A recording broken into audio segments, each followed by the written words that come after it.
하나님은 선하신 분이십니다. 하나님이 선하시다는 것을 사람이 어떻게 이해를 하면 좋을까? 하나님은 좋으신 분이라는 거예요. 하나님은 모든 사람에게 대하여 비록 원수에게까지도 하나님은 좋으신 분이다. 그 좋다는 것을 어떻게 표현할까 했을 때 선하시다 그렇게 표현을 하고 있어요.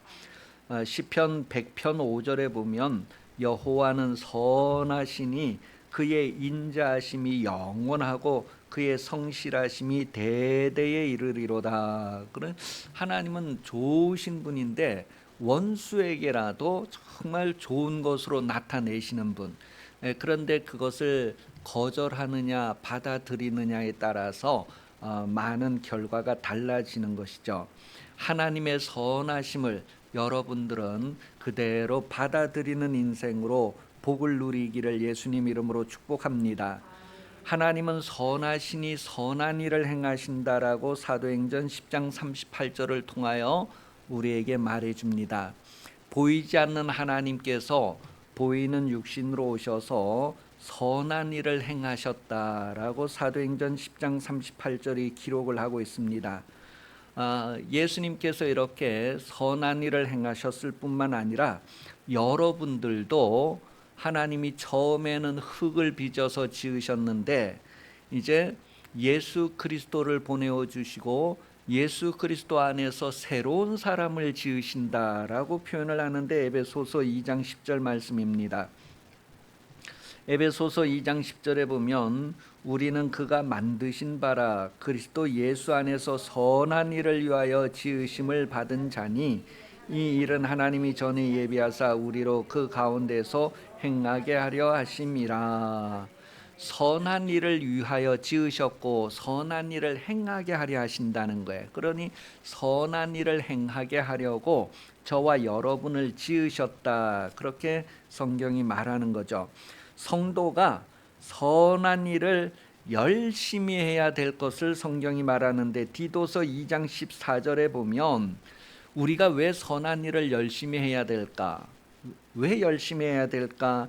예수님께서 대신 값주셨기 때문에 예수님이 자기를 내어주실 만큼 그런 가치가 있기 때문에 열심을 내야 된다는 것을 말해요. 디도서 2장 14절 그가 우리를 대신하여 자신을 주심은 모든 불법에서 우리를 속량하시고 우리를 깨끗하게 하사 선한 일을 열심히 하는 자기 백성이 되게 하려 하심이라. 백성은 누구의 말에 따라서 사느냐 하면 왕의 말에 따라서 사는 것을 백성이라고 해요. 그러니까 왕권에 순종하는 것을 백성이라고 합니다. 하나님의 뜻을 순종하는 사람, 그렇게 살게 하시려고 하나님께서 여러분을 위하여서 예수님을 대속물로 내어주셨다라는 것을 말하고 있습니다. 여러분 청개구리 이야기 아십니까? 청개구리 이야기 어떤 이야기죠? 네? 예, 청개구리가 누구냐면 아버지는 안 계시고 어머니만 모시고 살고 있는 아들 개구리가 있었는데 이 아들이 엄마 말을 너무너무 안 듣는 거예요. 안 듣는 거에 더 지나쳐서 엄마 말을 꼭 반대로 하는 거예요. 그러니 열심히 공부해라. 그러면 열심히 공부를 안 하는 거예요. 열심히 일하거라. 열심히 일을 안 하는 거예요. 뭐든지 엄마가 하는 말을 반대로 하는 거예요. 그러다가 엄마가 냇가에 가지 말아라 그랬는데 냇가에 갔을까요? 안 갔을까요? 갔어요. 그래서 백로들로부터 공격을 받게 되자 이 어미 개구리가 가서 백로를 물리치고 대신 큰 상처를 입어서 이제 죽어가게 됩니다. 살 날이 얼마 안 남아서 마지막으로 아들을 불러서 유언을 남기는데 얘야 내가 죽거든 어디에 매장하라고요? 그 강가에다가 강가에다가 나를 꼭 매장을 해달라고 그렇게 유언을 남기고 죽었어요. 어머니가 마지막 죽으면서 하는 간절하게 바랬던 게 뭘까요?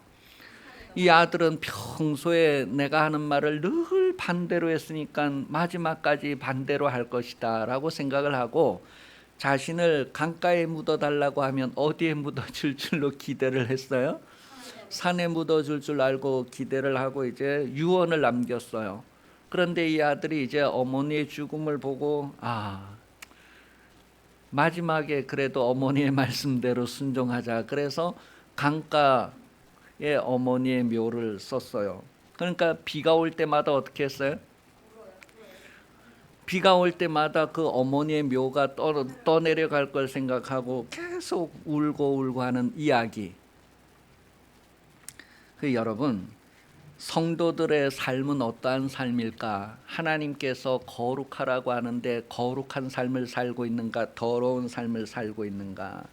하나님께서 이것을 하라 그러는데 저것을 하고 있는 삶을 살진 않는가? 여러분 자신을 한번 돌아보시기 바랍니다.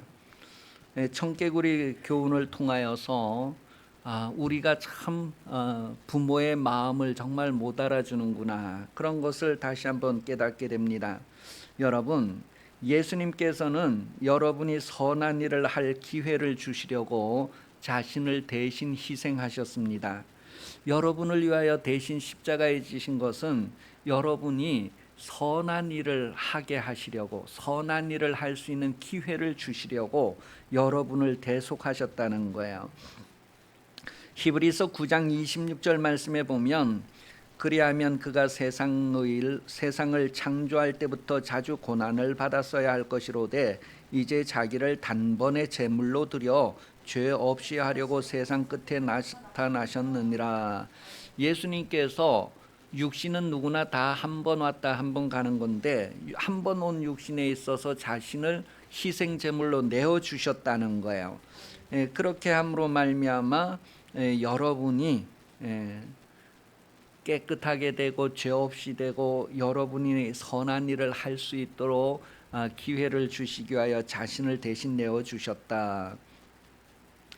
같은 내용을 베드로전서 3장 18절에도 얘기해요. 그러니 이게 히브리서에도 그렇고 베드로서에도 그렇고 다 예수님께서 자기를 하나밖에 없는 육신의 삶을 대신 내주셨다는, 희생을 했다는 거예요. 여러분들이 깨끗하게 되고 선한 일을 위하여 예비함이 되고 선한 일을 할 수 있는 기회를 갖게 하시려고, 그래서 성도는 선한 일을 세상에 나타내고 보여주어야 된다라는 것을 베드로전서 2장 11절 12절에 표현을 해주고 있어요.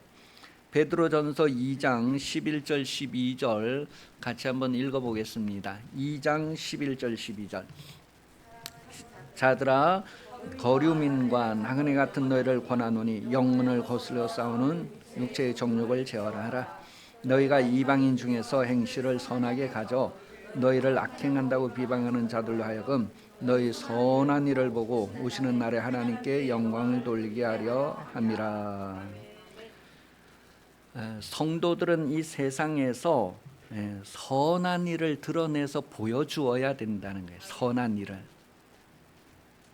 그러려고 하면 육신대로 살고자 하는 것을 억제해야 된다. 육신의 정욕을 제어해야 된다. 다스려야 된다. 그렇게 말하고 있어요. 그런데 이 육신의 그 정욕, 육신의 욕심을 다스려야 된다. 제어해야 된다. 육신의 욕심이 어떤 것일까? 그랬을 때요, 육신은 내세를 생각하지 않습니다. 육신은 이 세상만을 생각을 해요. 모든 육체는 이 세상만을 생각을 합니다. 여러분은 저 세상을 생각하죠. 그건 영혼이 하는 거고, 육신은 다 이 세상에서 잘 되기를 바라는 게 육체의 정욕이고 육체의 소욕입니다. 육체의 욕심은 다 똑같습니다. 어머니들이 좋아하는 고등어 부위가 어딜까요? 어머니들이 좋아하는 고등어 부위는 그 몸통이에요. 본심은 몸통인데 아들을 너무너무 사랑하니까 엄마는 머리가 맛있단다. 그래 어머니는 고등어 머리를 드시고 몸통은 누굴 줘요? 아들을 줘요. 근데 본래 어머니의 그 몸은 소욕은 육체의 정욕은 고등어 몸뚱아리를 좋아하는 거예요. 몸통을 좋아하는 거예요. 그거는 누구나 다 마찬가지예요. 그런데 자기를 희생하는 그런 사랑이죠. 그렇게 희생하는 것은 뭐예요? 예, 그가 어떻게 되었으면 하고 하는 바람이 있기 때문에 그런 거예요. 사랑을 계속 쏟으면서 그 결과를 바라기 때문에 그렇단 말이에요. 이 성경은 우리에게 선한 일을 하려면 육체의 욕심을 제어해야 된다. 그러려면 어떻게 해야 될까 했을 때 먼저 육체의 욕심이 어떻게 나타나는가를 성경이 딱 정리한 것이 뭐냐면 무엇이든지 육신의 상을 받으려고 하는 것, 그게 육체의 정욕의 꽃입니다. 육신의 정욕의 목표가 무엇이냐, 육신의 정욕의 목적이 무엇이냐 했을 때에 육체의 상을 받는 거예요. 육신의 상을 받는 것, 그것을 마태복음 6장에서 소개를 해주고 있습니다. 마태복음 6장 2절이에요. 마태복음 6장 2절 잘 보세요. 그러므로 구제할 때 외식하는 사람에게 자기 영광을 받으려고 회당과 거리에서 하는 것 같이 너희는 앞에 나팔을 불지 말라. 진실로 너희에게 이르노니 그들은 자기 상을 이미 받았느니라. 이 구제할 때 외식하는 사람들은 상을 어디에서 받느냐 하면 이 세상에서 상을 받는 거예요. 그래서 사람에게 보이려고 회당과 거리에서 그들이 나팔을 분다 그랬어요.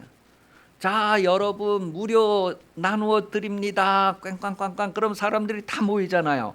그래서 막 구제하고 뭐 이렇게 하는데 그렇게 했을 때 자기 상을 이미 받았다 그렇게 봐요. 그래서 육체의 정욕, 육체의 소욕의 목적이 무엇이냐, 최고 목표가 무엇이냐면 이 세상에서 상을 받는 것이 육체의 정욕이 추구하는 목적입니다. 좀 더 나가서요 5절에 보면 마태복음 6장 5절에 또 너희는 기도할 때에 외식하는 자와 같이 하지 말라. 그들은 사람에게 보이려고 회당과 큰 거리 어귀에 서서 기도하기를 좋아하느니라. 내가 진실로 너희에게 이르노니 그들은 자기 상을 이미 받았느니라. 이제 또 16절 읽을 거예요. 그러니까 여러분 기도하는데 어떻게 기도를 해요? 큰 거리 사거리 사람들 많은 데 가서 막 기도하는 거야. 그러니 와, 저 사람은 대단하다. 와, 얼마나 신령하고 영적이면 저렇게 막 담대하게 기도할 수 있을까? 자기 상을 이미 다 받았느니라. 그게 바로 육체의 정욕이에요. 육체의 정욕의 목표가 무엇이냐면 이 세상에서 상을 받는 것입니다. 이 세상에서 상을 받는 것. 16절에도 금식할 때에 너희는 외식하는 자들과 같이 슬픈 기색을 보이지 말라. 그들은 금식하는 것을 사람에게 보이려고 얼굴을 흉하게 하느니라. 내가 진실로 너희에게 이르노니 그들은 자기 상을 이미 받았느니라. 그래서 옛날에 목사님, 옛날에 사모님들은 막 바싹 마르면 아이고 신령하구나, 그냥 안수만 받아도 병이 낫겠구나, 막 그렇게 생각하는 그런 시절이 있었어요. 그러니까 얼마나 막 못 먹고 막 이렇게 해서 막 그렇게 하는데 그러면 더 신령한 줄 알고, 그래서 막 아주 그 굽는 거를 막 이렇게 얼굴에 다 표현하고 막 이렇게 하면 얼마나 금식 기도하시면 막 저렇게 될까, 막 이런 식으로 자기 상을 이미 이 세상에서 다 받았다는 거예요. 사람들에게 칭찬을 받고 막 이렇게 대접받는 거가 육체의 정욕의 목표고 목적입니다. 성경은 이렇게 육신의 상을 받는 것은 바로 영혼의 상을 포기하는 것이다 라고 말해주고 있어요. 그러니까 나는 육신의 상 받기를 좋아하는가 영혼의 상 받기를 좋아하는가, 그것은 바로 보물 창고를 어디에 두었느냐의 차이다라고 말합니다. 보물 창고를 세상에 둔 사람, 세상에서 자기 상을 다 받아서 세상 창고에 쌓아 놓는 거예요. 그런데 마태복음 6장 19절에서 21절에 보면 너희를 위하여 보물 창고를 하늘에 두라고 말합니다. 그리고 소중한 것 있으면 다 하늘에 쌓으라고 그렇게 말을 해두고 있어요. 자, 그럼 여러분의 보물 창고는 이 세상에 있습니까? 하늘에 있습니까? 그랬을 때에 여러분의 마음을 어디에 두고 사느냐에 따라서 나는 마음을 하늘에 두고 사는가 땅에 두고 사는가. 예레미야 에가서 3장 41절이 우리에게 중요한 것을 깨우쳐 주고 있어요. 예레미야 에가서 3장 41절 잘 보고 읽어봐요. 한 절 한 절 한자 한자 시작. 우리의 마음과 손을 아울러 하늘에 계신 하나님께 들자. 하나님께 들자 했을 때 그 든다는 말이 하나님께 가지고 간다는 의미예요. 하나님께 가지고 간다. 무엇을 하나님께 가져가요? 우리의 마음을 하나님께 가져가자는 거예요. 우리의 손을 하나님께 가져가자는 거예요. 우리의 마음을 하나님께 가지고 가자. 왜 마음을 하나님께 가지고 가야 할까를 성경은 우리에게 또 가르쳐 주는데, 마태복음 11장 29절에 보면 나는 마음이 온유하고 겸손하니 나의 멍에를 메고 내게 배우라. 그리하면 너희 마음이 쉼을 얻으리니. 여러분의 마음을 왜 하나님께로 가져가야 되느냐 하면 하나님의 마음을 담기 위해서 그렇습니다. 하나님의 마음을 담기 위해서 마음을 하나님께 가져가라는 거예요. 빌립보서 2장 5절에서 8절에 보면, 빌립보서 2장 5절에서 8절, 너희 안에 이 마음을 품으라. 곧 그리스도 예수의 마음이니 그는 근본 하나님과 본체시나 하나님과 동등됨을 취할 것으로 여기지 아니하시고 오히려 자기를 비워 종의 형체를 가지사 사람들과 같이 되셨고 사람의 모양으로 나타나사 자기를 낮추시고 죽기까지 복종하셨으니 곧 십자가에 죽으심이라. 왜 마음을 하나님께로 가져가야 할까? 그랬을 때에 하나님의 마음을 담게 하려고. 그래서 하나님의 온유와 부드러운 마음, 겸손한 마음을 닮아서 이 땅에서 뭐예요? 온유와 겸손한 삶을 살아야 하기 때문에 그렇다는 거예요. 본문은 예수님을 만난 사람이 예수님 만난 이전과 예수님 만난 이후의 삶을 이렇게 비교해 주면서 우리가 지금 중요한 게 뭔가를 깨닫게 해주는 내용이에요. 자, 예수 믿기 이전의 모습에 대해서는 에베소서 2장 11절 12절의 표현을 해주고 있어요. 예수 믿기 이전의 상태가 어떤 상태인가? 그래서 그러므로 생각하라. 너희는 그때에 육체로는 이방인이요 손으로 육체에 행한 할례를 받은 무리라 칭하는 자들로부터 할례 받지 않은 무리라 칭함을 받는 자들이라. 그때에 너희는 그리스도 밖에 있었고 이스라엘 나라 밖의 사람이라. 약속의 언약들에 대하여는 외인이요 세상에서 소망이 없고 하나님도 없는 자이더니. 예수 믿기 전의 상태를 얘기해 주잖아요. 그런데 예수 믿은 이후의 삶이 어떠한가를 또 에베소서 2장 13절 이하에 쭉 소개를 해주고 있어요. 예수 믿고 난 이후의 상태는 어떤 상태인가 했을 때에, 이제는 전에 멀리 있던 너희가 그리스도 예수 안에서 그리스도의 피로 가까워졌느니라. 그는 우리의 화평이신지라 둘로 하나를 만드사 원수된 것 곧 중간에 막힌 담을 자기 육체로 하시고 법조문으로 된 계명의 율법을 폐하셨으니 이는 이 둘로 자기 안에서 한 세 사람을 지어 화평하게 하시고 또 십자가로 이 둘을 한 몸으로 하나님과 화목하게 하려 하심이라. 원수된 것을 십자가로 소멸하시고 또 오셔서 먼 데 있는 너희에게 평안을 전하시고 가까운 데 있는 자들에게 평안을 전하셨으니 이는 그로 말미암아 우리 둘이 한 성령 안에서 아버지께 나아감을 얻게 하려 하심이라. 왜 예수님의 마음이 부드럽고 왜 예수님의 마음이 온유하고 왜 예수님의 마음이 겸손할까? 그것이 무슨 효과가 있을까? 왜 우리가 그런 마음을 가져야 할까 했을 때에, 예수님이 오셔서 중간에 막힌 담을 자기 육체로 하시고 화평하게 하셨대요. 사람과 사람 사이가 화평하고 이방인과 유대인이 서로 화평하고 그리고 남자와 여자가 서로 화평하고 모든 관계에서 화평하고 그렇게 화평해서 하나님과 화평할 수 있도록 하기 위해서 예수님께서 자기를 희생하셨다는 거예요. 그 우리의 마음을 가지고 가서 하나님의 그런 마음을 닮으라는 거예요. 그래서 우리의 삶도 그런 삶을 살라고 오늘 본문이 우리에게 우리의 실존적인 중요성이 무엇인가를 말해주고 있는 거예요. 사람과 사람 사이에 담이 있을 때 그것을 복되다라고 하지 않습니다. 그것을 평화, 평안이다 그렇게 하지 않아요. 지금 이 에베소서 2장에 보면 계속해서 얘기하고 있는 것이 평화라고 하는 단어예요. 평화, 평화.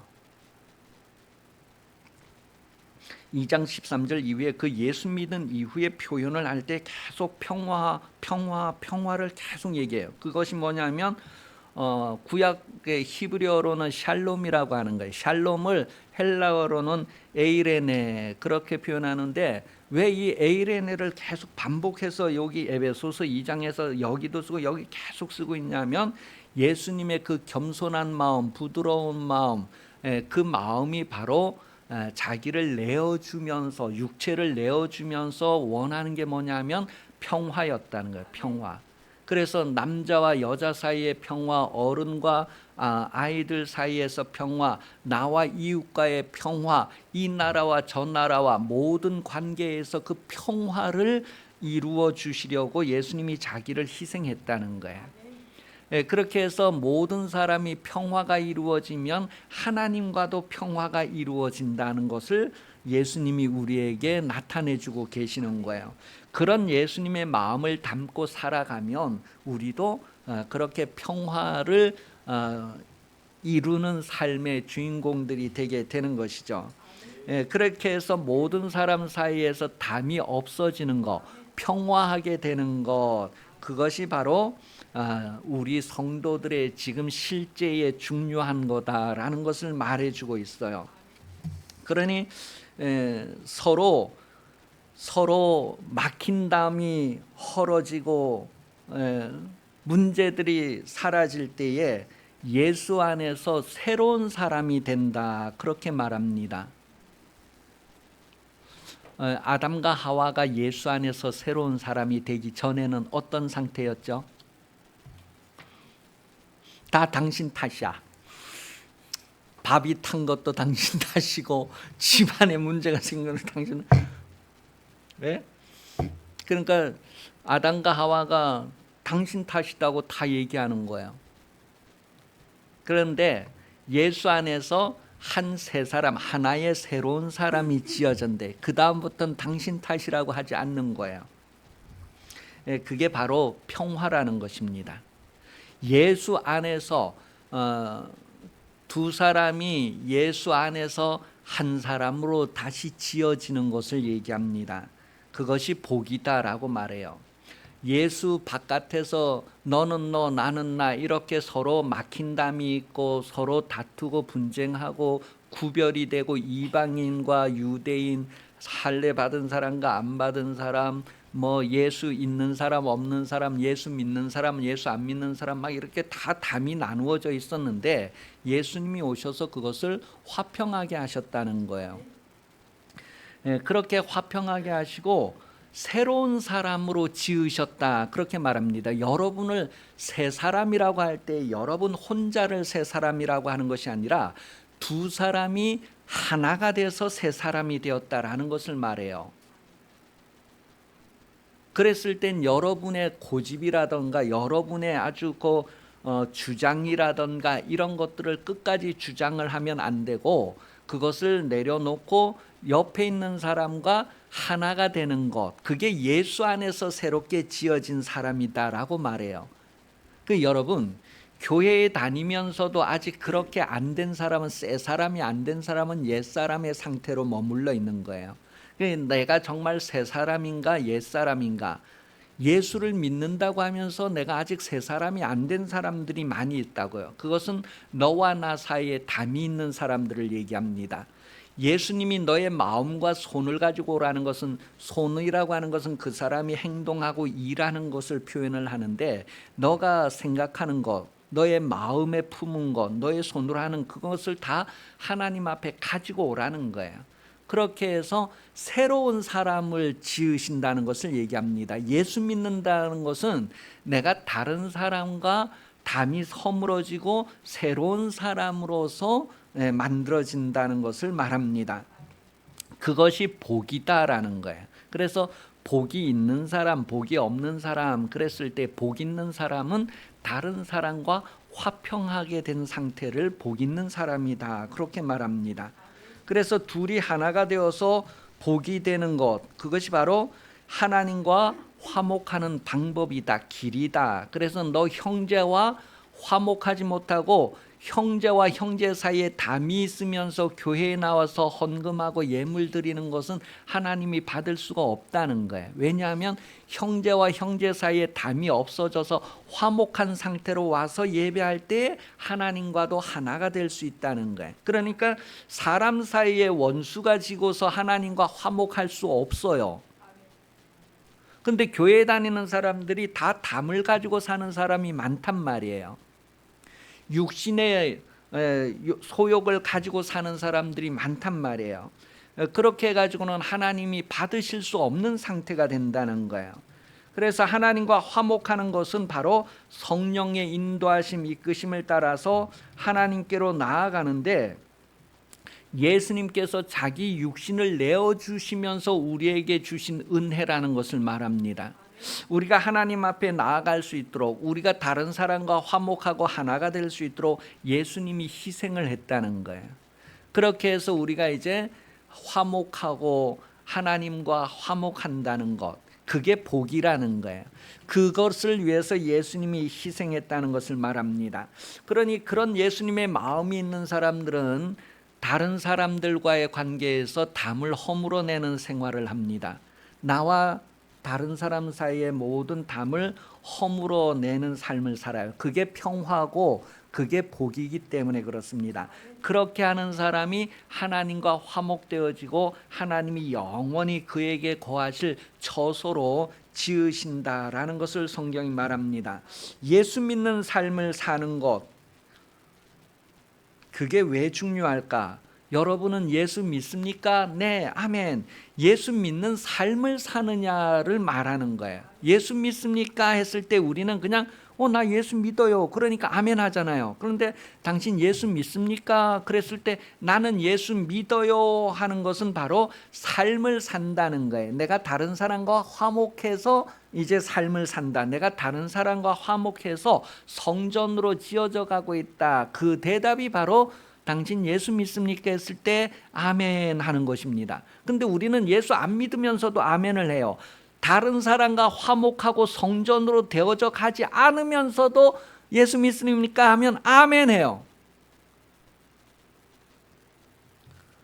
여러분, 다른 사람과 화평하지 않고 평화하지 않고는 성전이 될 수가 없어요.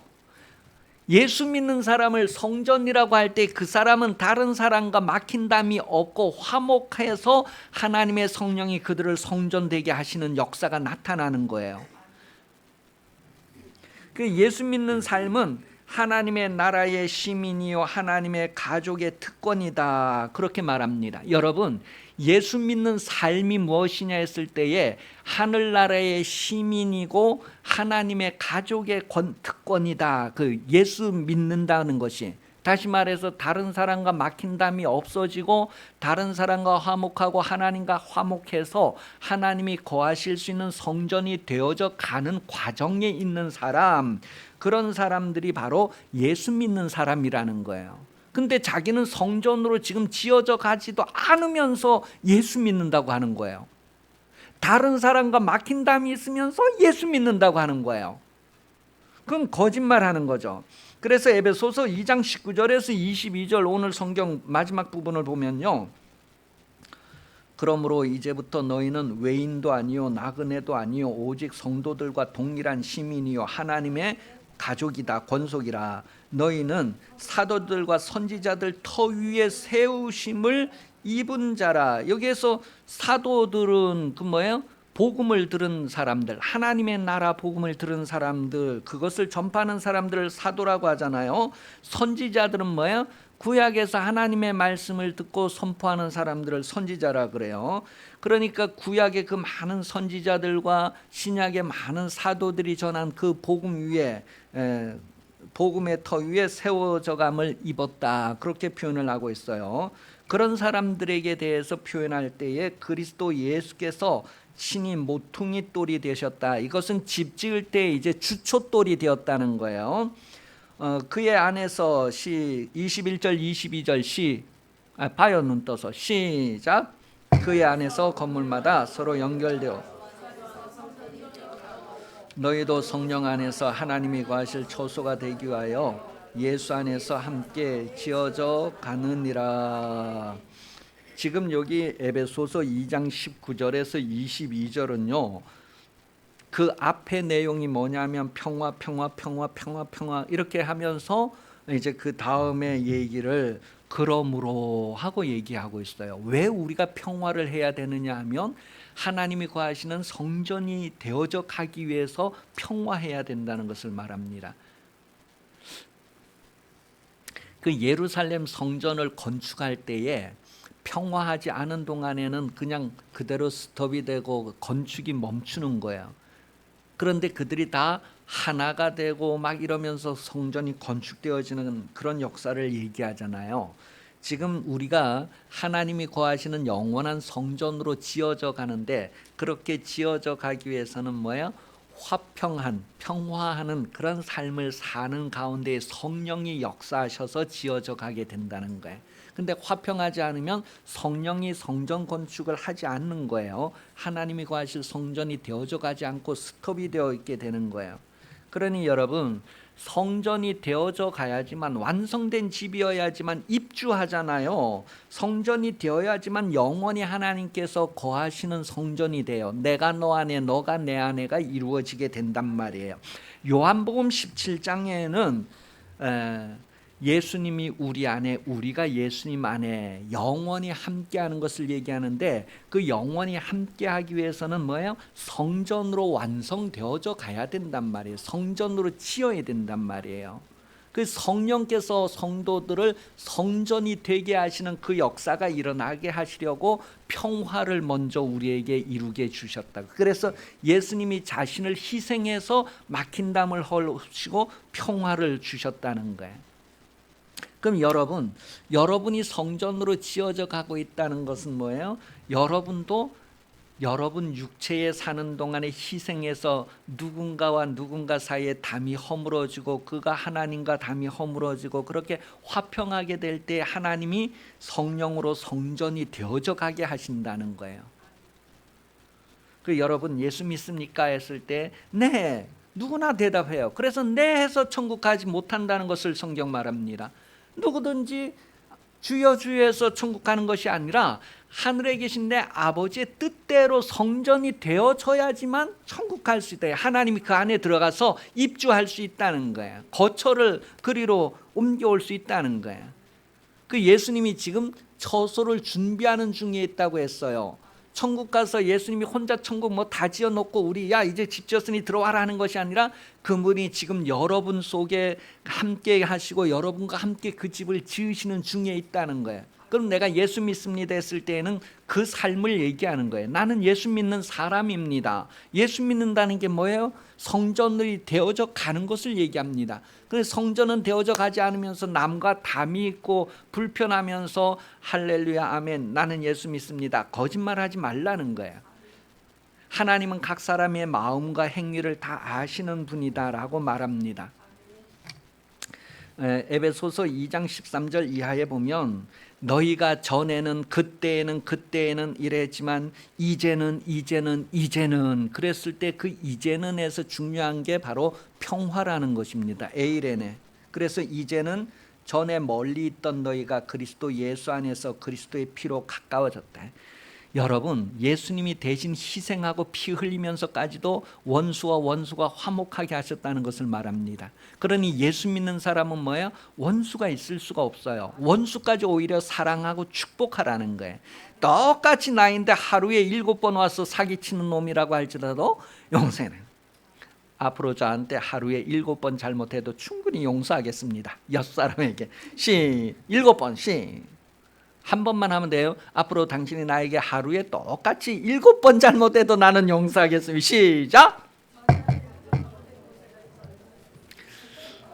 여러분 이제 마음대로 이제 잘못할 수 있습니다. 그런데 그 권리를 쓴다는 것은 뭐예요? 이미 예수님의 희생을 헛되게 한다는 거예요. 그 우리가 권리가 있지만 그 권리를 안 쓰는 거예요. 여러분, 다른 사람이 잘못하면 내가 그 사람 너 잘못했어 이렇게 할 수 있는 권리가 있는데 그 권리를 안 쓰는 겁니다. 예수님도 오셔서 죄를 정죄하지 않았다는 거예요. 진리는 정죄하지 않는다는. 너를 정죄하던 자들이 어디 있느냐? 여인이 돌아보니 아무도 없어요. 나도 너를 정죄하지 않는다는 거예요. 예수님이 오신 것은 담을 허물어 없애려고 오신 것이지 담을 쌓으려고 그렇게 오신 것이 아니라라는 것을 말합니다. 그래서 그는 우리의 화평이신지라 14절에 보니 그는 우리의 화평이신지라 둘로 하나를 만드사 원수된 것 곧 중간에 막힌 담을 자기 육체로 허시고. 그 다음에 15절에 보니까 또 십자가로 이 둘을 한 몸으로 하나님과 화목하게. 여기에서 지금 화평, 화목 이런 단어가 다 똑같은 단어예요. 에이레네라고 하는 단어예요. 샬롬이라고 하는 단어예요. 17절에 또 오셔서 먼데 있는 너에게 평안을. 이 평안도 똑같은 단어예요. 그리고 쭉 옆에 나가서 가까운 데 있는 자에게 평안을, 또 평안을. 이 평안도 다 같은 단어를 쓰고 있어요. 이렇게 평화, 정말 나는 평화를 이루고 있는가? 평화한가? 예수님이 평화하게 하시려고 자신을 희생했대요. 예수님이 여러분 사이에 담을 없애려고 자기를 희생했대요. 그것을 아는 사람은 이제 18절에 보니까 이는 그로 말미암아 우리 둘이 한 성령 안에서 하나님께 나아감을 얻게 하려 합니다. 한 성령 안에서 하나님께 나아가고 싶은 사람들은 둘이 화평해야 된다는 것을 말해요. 다시 말하면 어떤 사람이 헌금하러 왔는데 형제와 싸운 상태에서 나와서는 그가 하나님께 나아갈 수 없다는 거예요.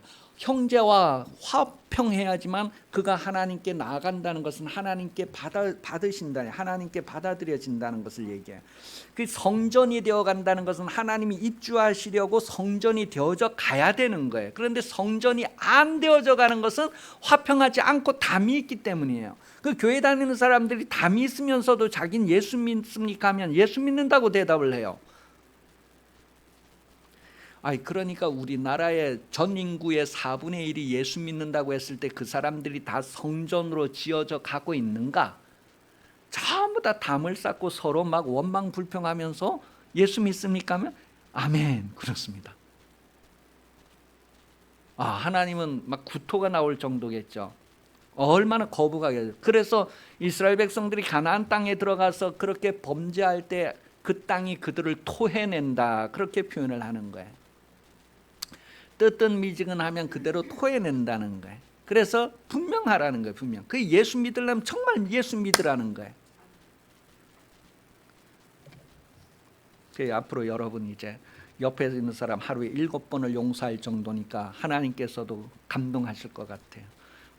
그러니까 여러분 권리가 그렇게 엄청 70번에 7번의 권리가 있더라도 그것을 다 포기할 수 있습니까? 그것은 이 땅에서 상을 받지 않으려고 저 세상에서 상을 받으려고 하는 보물이 하늘나라에 있는 사람, 그 마음을 하나님께 가져간 사람은 그런 삶을 살 것입니다.